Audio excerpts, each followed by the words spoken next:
उत्तर केरल के कोझिकोड जिले की अदालत के यौन उत्पीड़न केस में की गई टिप्पणी पर चर्चा तेजी से शुरू है।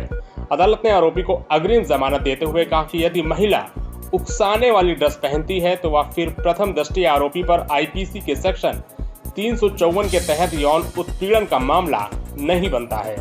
अदालत के इस फैसले पर विवाद शुरू हो गया है। जज एस कृष्ण कुमार ने एक्टिविस्ट और लेखक सिविक चंद्रन को अग्रिम बेल देते हुए यह टिप्पणी की है। चंद्रन पर 2 साल पहले एक लेखिका से छेड़छाड़ करने का आरोप लगा था। अदालत की टिप्पणी पर महिला एक्टिविस्ट और पूर्व जजों ने आपत्ति जताई है। यही नहीं, इनकी ओर से मांग की गई है कि इस मामले में अब हाईकोर्ट को दखल देना चाहिए। इसके अलावा पीड़िता ने भी कहा है कि वह जल्दी ही हाईकोर्ट का रुख करेगी।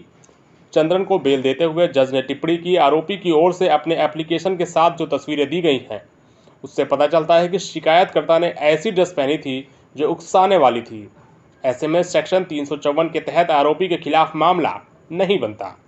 वहीं इस फैसले पर सवाल उठाते हुए पीड़िता के करीबियों ने कहा कि हैरानी की बात है कि सोशल मीडिया की कुछ तस्वीरों को अदालत में पेश कर दिया गया।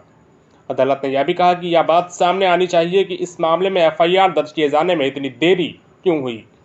इस केस में एफआईआर 2 साल बाद दर्ज हुई, जबकि घटना फरवरी 2020 की बताई जा रही है। शिकायत दर्ज कराने वाली महिला का कहना है कि लेखकों का एक सम्मेलन हुआ था, उसी दौरान यह घटना हुई।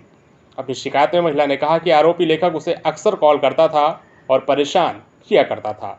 लेखक ने जब सारी हदें पार कर दी तो फिर उसने शिकायत दर्ज कराने का फैसला लिया। अदालत ने आरोपी की उम्र और उनकी शारीरिक स्थिति का भी हवाला दिया।